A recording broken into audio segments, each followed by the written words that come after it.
नमस्कार दोस्तों, मैं पुखराज शर्मा आप सबका स्वागत करता हूं। और दोस्तों चलते हैं आज की क्लास यानी करंट अफेयर्स की बात पुखराज शर्मा के साथ के इस शो में। दोस्तों आज हम 13 अप्रैल से 16 अप्रैल 2020 के मध्य देश विदेश में घटित घटनाओं के बारे में जानकारी लेंगे। चलते हैं दोस्तों इस क्लास के अंदर, और मैं आप सबको हार्दिक बधाई देता हूँ 14 अप्रैल की। जी हाँ, 14 अप्रैल, जिसको हम डॉक्टर भीमराव अंबेडकर जयंती के नाम से जानते हैं या जिसको हम भीम जयंती के नाम से जानते हैं दोस्तों, उनकी जन्म दिवस की हार्दिक शुभकामनाएं प्रत्येक यूट्यूब चैनल वासियों को पुखराज शर्मा की तरफ से दी जा रही है। दोस्तों चलते हैं आगे। डॉक्टर भीमराव अंबेडकर साहब के बारे में आपको जानना जरूरी है कि डॉक्टर साहब का जन्म कहाँ हुआ, इनके माता पिता कौन थे तथा इन्होंने अपने जीवन में कौन कौन से अलौकिक कार्य करे। दोस्तों चलते हैं। सर का पूरा नाम जो था वो डॉक्टर भीमराव रामाजी अंबेडकर था दोस्तों। इनके पिताजी का नाम जो था दोस्तों वो था श्री रामाजी मालूजी सकपाल, और इनकी माता या इनकी जननी का नाम भीमाबाई सकपाल था दोस्तों। इनका जन्म 14 अप्रैल 1891 के अंदर मध्य प्रदेश के एक शहर महू के अंदर हुआ था दोस्तों, परंतु इनका महापरिनिर्वाण दिवस 6 दिसंबर 1956 के अंदर दिल्ली में हुआ था दोस्तों। इसलिए हम 6 दिसंबर को महापरिनिर्वाण दिवस तथा 14 अप्रैल को डॉक्टर भीमराव अंबेडकर साहब की जयंती मनाते हैं दोस्तों। कहा जाता है कि इनको देश का सबसे सर्वोच्च पुरस्कार, जिसको हम भारत रत्न कहते हैं दोस्तों, वो 1990 में दिया गया था। हालांकि भारत रत्न की शुरुआत दोस्तों जो हुई थी वो 1954 में हुई थी, यानी 1954 में, और इनको भारत रत्न से नवाजा गया था 1990 में।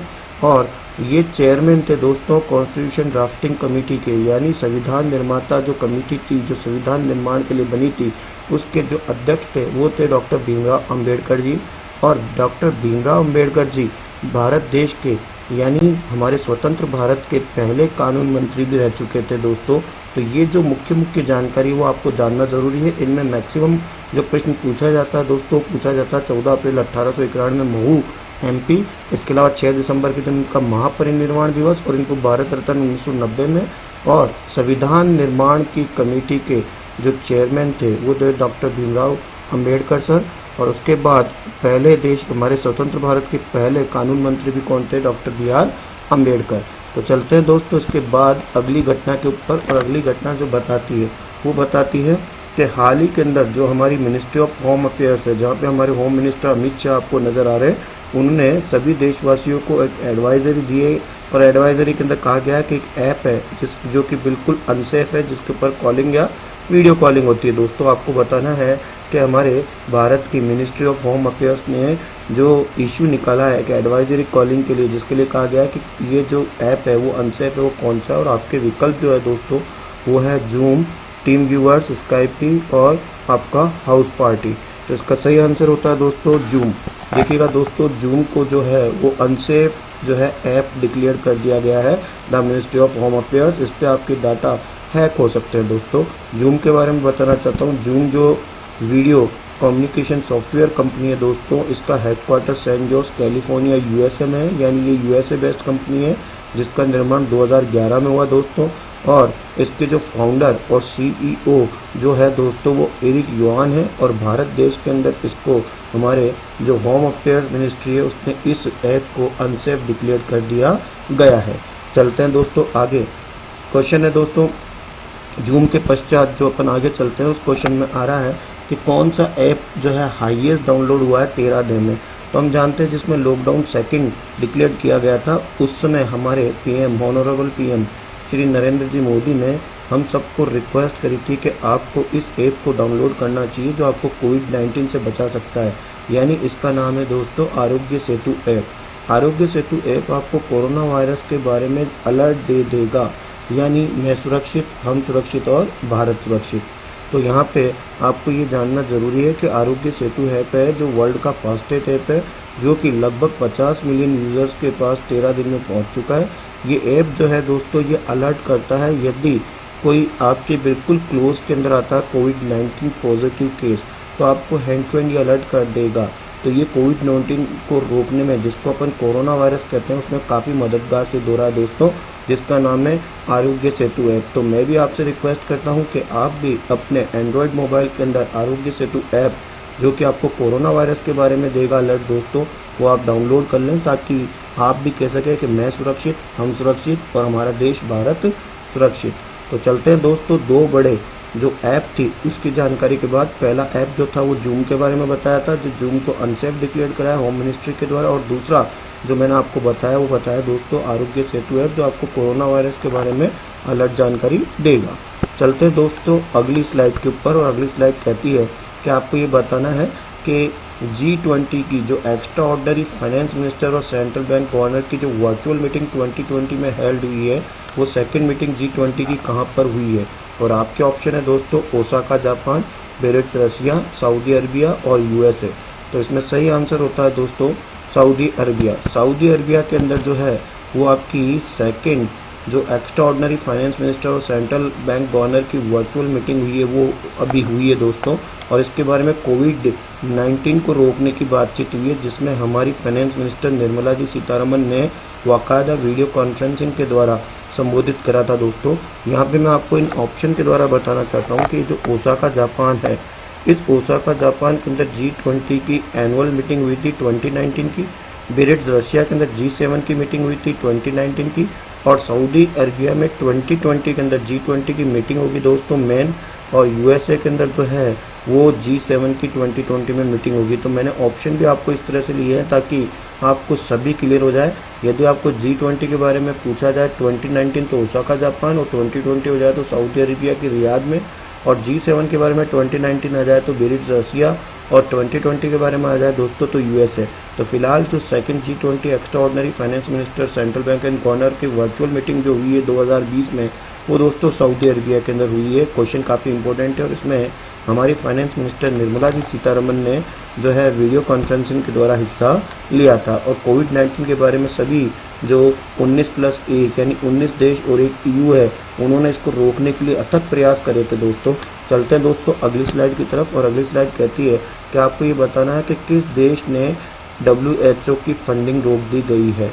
यानी वर्ल्ड हेल्थ ऑर्गेनाइजेशन को ये देश बहुत बड़ी एक फंड देता था ताकि स्वास्थ्य के अंदर सुधार किया जाए पूरे विश्व लेवल पे, परंतु अभी इस देश ने ये फंडिंग रोक दी है। तो इसका सही आंसर होता है दोस्तों US, यानी यूनाइटेड स्टेट ऑफ अमेरिका ने कोविड-19 के चलते हुए जो है ये WHO को दी जा रही फंडिंग को रोक दिया गया है। और ऐसा निर्णय US के प्रेसिडेंट डोनाल्ड ट्रंप ने 14 अप्रैल 2020 के दिन लिया है, और उन्होंने इंस्ट्रक्टेड कराया है WHO के एडमिनिस्ट्रेटर को कि ये फंडिंग जो है इसके बारे में हम रिव्यू करेंगे, उसके बाद ये पैसा आपको देंगे। क्योंकि कोरोना वायरस के चलते जो कंट्रोवर्सी चल रही है दोस्तों, चाइना और WHO की जो रिपोर्ट आई है उसके बाद USA के जो 45वें प्रेसिडेंट है डोनाल्ड जी ट्रंप, वह काफ़ी नाखुश है। और फिर ये फंडिंग जो नियर अराउंड बताते हैं दोस्तों कि 400 मिलियंस के आसपास की है, उसको देने से मना कर दिया है, और कहा कि हम रिव्यू करके सोचेंगे कि ये दी जाएगी या नहीं दी जाएगी। यहाँ दोस्तों WHO के बारे में आपको जानना ज़रूरी है। ये UN की एक बहुत बड़ी ब्रांच है जिसको हम शॉर्ट में WHO या वर्ल्ड हेल्थ ऑर्गेनाइजेशन कहते हैं दोस्तों, जिसका निर्माण 7 अप्रैल 1948 के दिन हुआ था, और जिसका हेडक्वार्टर जिनेवा स्विट्ज़रलैंड में है दोस्तों। और जहाँ पे टेड्रोस एडनोम जो है इसके चेयरपर्सन या इसके हेड है। और WHO ने अभी हाल ही में 7 अप्रैल 2020 को जो है विश्व स्वास्थ्य दिवस बनाया था, जिसकी थीम थी सपोर्ट नर्स एंड मिडवाइफ्स। और 2020 को कोविड-19 या कोरोना वायरस के चलते हुए उन्होंने इसको year of the nurses and midwives जो है वो डिक्लेयर करा है। चलते हैं दोस्तों इससे आगे। अगला प्रश्न जो है वो कहता है which nation will host the Asian boxing championship 2020, यानी कौन सा देश एशियन बॉक्सिंग चैंपियनशिप की मेज़बानी करेगा। तो इसका सही आंसर होता है दोस्तों भारत। भारत को मिली है 2020 की एशियन बॉक्सिंग चैंपियनशिप की मेज़बानी। तो यहाँ पे आपको ये जानना ज़रूरी है दोस्तों कि नवंबर-दिसंबर के अंदर ये इवेंट होगी भारत के अंदर, यदि कोविड-19 रुक जाता है तो दोस्तों। और कोविड-19 के सिचुएशन के इम्प्रूवमेंट के ऊपर डिपेंड करेगा। एशियन बॉक्सिंग कॉन्फेडरेशन ने ये निर्णय लिया है कि इसकी मेज़बानी भारत को दी जा रही है। आपके लिए बताना चाहता हूँ दोस्तों कि एशियन बॉक्सिंग चैंपियनशिप जो हाईएस्ट कंपटीशन कहलाता है एशिया कॉन्टिनेंट का, और इसको पहली बार 1963 के अंदर जो होस्टिंग करी थी वो बैंकॉक की जो राजधानी है थाईलैंड, वहाँ पे इसको ऑर्गेनाइज़ किया गया था। और अभी जो इसका 30वां एडिशन 2019 के अंदर जो कि 19 अप्रैल से लेकर 26 अप्रैल 2019 के बीच मध्य होने वाला था दोस्तों, वो होने वाला था बैंकॉक थाईलैंड में, परंतु कोविड-19 के चक्कर में इसको जो है भारत को ट्रांसफ़र कर दिया गया। यानी 2019 में तो पिछली बार ये बैंकॉक थाईलैंड में हुआ, परंतु अभी 2020 में इसकी मेज़बानी किसको दी है दोस्तों, भारत को। और पहला भी कहाँ पे हुआ था दोस्तों, 1963 में बैंकॉक थाईलैंड में। यहाँ पे दोस्तों आपको IBF के बारे में जानना जरूरी है, जो कि भारत में बॉक्सिंग फेडरेशन की सबसे बड़ी संस्था है, जिसको हम इंडियन बॉक्सिंग फेडरेशन कहते हैं, जो कि फरवरी 25, 1949 के दिन एस्टैब्लिशमेंट हुई थी, जिसमें अजय सिंह चेयरमैन है और जिसका हेडक्वार्टर न्यू दिल्ली में स्थित है। यानी प्रश्न आपका आता है कि 2020 में एशियन बॉक्सिंग चैंपियनशिप की मेज़बानी किसे दी गई है, तो भारत को। और सबसे पहला जो एशियन बॉक्सिंग चैंपियनशिप 1963 में खेला गया था वो बैंकॉक थाईलैंड में। 2019 में भी जो खेला गया था वो भी बैंकॉक थाईलैंड में खेला गया था, परंतु 2020 में ये नवंबर दिसंबर में भारत इस चैंपियनशिप को ऑर्गेनाइज कराएगा। चलते हैं दोस्तों अगले स्लाइड की तरफ। और अगली स्लाइड आपको कहती है कि जो which among the following pandemic had occurred in 1920, यानी कौन सी वैश्विक महामारी आई थी 1920 में। दोस्तों इसके विकल्प में आपका सही आंसर होता है the Spanish flu. Spanish flu के बारे में बताना चाहता हूँ दोस्तों। स्पेनिश फ्लू जो है उसको वैश्विक महामारी घोषित किया गया था 1920 में। 1918 से 1920 के अंदर ये महामारी जो है काफ़ी बहुत तेज़ गति से फैली थी। और कहा जाता है जब प्रथम विश्व युद्ध हुआ था उसके पश्चात जो पूरे विश्व के अंदर एक बहुत बड़ी महामारी आई थी उसका नाम दिया गया था द स्पेनिश फ्लू। कहा जाता है इस फ्लू के अंदर लगभग 50 मिलियन पीपल जो है वो ग्लोबल लेवल के ऊपर मारे गए थे। और इसकी जो फर्स्ट रिपोर्ट आई थी वो यूरोप के अंदर आई थी और फिर धीरे धीरे ये पूरे महाद्वीप में फैल गया और दूसरे महाद्वीप में भी इसने अपने पाँव पसार लिए। बिल्कुल वैसे जैसे कोविड-19 जिसे आप कोरोना वायरस कहते हैं दोस्तों, वो अभी धीरे धीरे लगभग सभी देशों में अपने पाँव पसार चुका है। तो बिल्कुल इसके 100 साल पश्चात, यानी मैं कह सकता हूँ कि 1920 के 100 साल पश्चात 2020 में एक बहुत बड़ी महामारी पूरे वैश्विक लेवल के ऊपर फैल चुकी है, जिसका नाम कोविड-19 या कोरोना वायरस है। और इसके 100 साल पहले जो आई थी दोस्तों उसका नाम था स्पेनिश फ्लू, जिसमें 50 मिलियंस के आसपास पीपल पूरे विश्व में मारे गए थे। तो to be alert, stay home and save the lives, that is कोविड-19। चलते हैं दोस्तों आगे। इंटरनेशनल मॉनेटरी फंड ने जो है वो प्रेडिक्टेड की है भारत की GDP कितनी, यानी आपको ये बताना है कि इंटरनेशनल मॉनेटरी फंड जो कि एक इंटरनेशनल ऑर्गेनाइजेशन है उसने भारत देश की ग्रॉस डोमेस्टिक प्रोडक्ट कितनी प्रोडक्शन करी है। आपके विकल्प है दोस्तों 2.3%, 1.9%, 3.3% और 1.1%। उसका सही आंसर होता है दोस्तों बी, यानी 1.9%। देखिएगा ग्लोबल लेवल के ऊपर जो है वो क्राइसिस आ चुका है कोविड-19 कोरोना वायरस के चक्कर में। और विश्व की बड़ी बड़ी ताकत जिसको हम अमेरिका कह सकते हैं, इटली कह सकते हैं, इनकी GDP भी डाउनफॉल है। उस समय भारत जो कि एक डेवलपिंग कंट्री है उसकी GDP 1.9% IMF ने डिक्लेयर करी है। हालांकि 2020 के अंदर ही अभी कुछ दिनों पहले इसकी जो प्रोडक्शन करी थी IMF ने वो करी थी 5.8, जिसमें कोविड-19 या जिसको हम कह सकते हैं लैंडलॉक हमारे देश में हुआ नहीं था, उससे पहले की बात थी। परंतु लैंडलॉक के बाद स्थिति उल्टी हो चुकी है और अब ये 5.8% से GDP जो जनवरी में डिक्लेयर करी थी वो अभी अप्रैल में 1.9% डिक्लेयर कर दी है इंटरनेशनल मॉनेटरी फंड ने। यहाँ आपको IMF को जानना जरूरी है दोस्तों। IMF जिसे हम इंटरनेशनल मॉनेटरी फंड कहते हैं, ये 27 दिसंबर 1945 के दिन इसकी स्थापना हुई थी, जिसका मुख्यालय वॉशिंगटन DC जो कि अमेरिका की राजधानी है वहाँ पर स्थित है। दोस्तों इस बड़े इंटरनेशनल ऑर्गेनाइजेशन में 189 कंट्रीज के मेंबर है और जो लास्ट इसमें मेंबर बना दोस्तों वो बना नोरू। कौन सा बना दोस्तों? नोरू, जिसकी राजधानी यारावेन है दोस्तों। और अभी इंटरनेशनल मॉनेटरी फंड में चेयरपर्सन जो है वो है क्रिस्टिना जोर्जीवा। और इसके जो फाउंडर थे दोस्तों वो थे मिस्टर जॉन मैनार्ड केनेस और हैरी डेक्स्टर वाइट। ये दोनों इंटरनेशनल मॉनेटरी फंड के और वर्ल्ड बैंक के फाउंडर कहा जाते हैं दोस्तों। वर्ल्ड बैंक और इंटरनेशनल मॉनेटरी फंड को हम इंटरनेशनल लेवल पे ट्विन ब्रदर के नाम से भी जानते हैं, यानी जुड़वा भाई के नाम से, क्योंकि दोनों का हेडक्वार्टर जो है वो वॉशिंगटन DC के अंदर स्थित है दोस्तों, जो USA की राजधानी है। और दोनों इंटरनेशनल लेवल के ऊपर बहुत बड़े ग्लोबल ऑर्गेनाइजेशन है दोस्तों।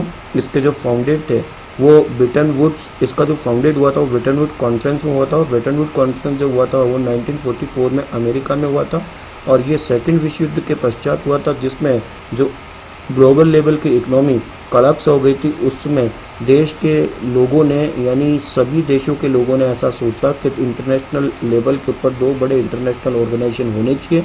और ब्रिटन वुड कॉन्फ्रेंस के पश्चात दो बड़े इंटरनेशनल ऑर्गेनाइजेशन चर्चा में आए, जो कि है इंटरनेशनल मॉनेटरी फंड और आपका वर्ल्ड बैंक।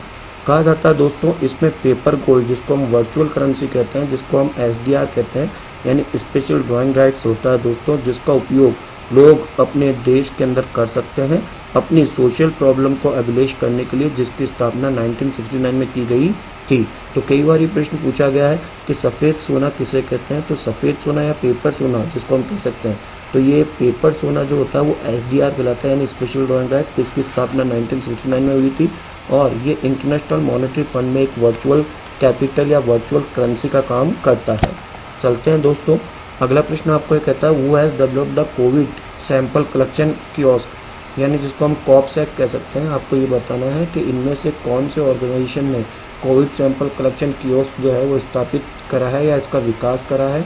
तो इसके ऑप्शन है आपके पास में इंडियन रेलवे, DRDO, उसके अलावा इसरो और रिलायंस, यानी हमारा भारत देश का इंडियन रेलवे या डिफेंस रिसर्च डेवलपमेंट ऑर्गेनाइजेशन या इंडियन स्पेस रिसर्च ऑर्गेनाइजेशन या रिलायंस कंपनी। तो इसका सही आंसर होता है दोस्तों DRDO, यानी आपका defence research and development organisation ने कॉपसैक जो है वो डेवलप करा है दोस्तों। DRDO के बारे में बताना चाहता हूँ, ये मिनिस्ट्री ऑफ डिफेंस के अंडर में आता है दोस्तों, और इसका लोगो जो है वो है दोस्तों डिफेंस R&D ऑर्गेनाइजेशन के नाम से इसको हम जानते हैं, और इसकी फुल फॉर्म आती है defence research and development organisation, जिसकी स्थापना 1958 में हुई थी और जिसका हेडक्वार्टर न्यू दिल्ली में स्थित है। वर्तमान में इसके जो चेयरपर्सन से दोस्तों वो है G सतीश रेड्डी। कौन है दोस्तों? G सतीश रेड्डी। तो दूरदर्शन देखने के लिए रेडी हो जाओ, तो दूरदर्शन से DRDO हो जाएगा और रेडी से हो जाएगा दोस्तों G सतीश रेड्डी, और 1958 में इसकी स्थापना हुई थी दोस्तों।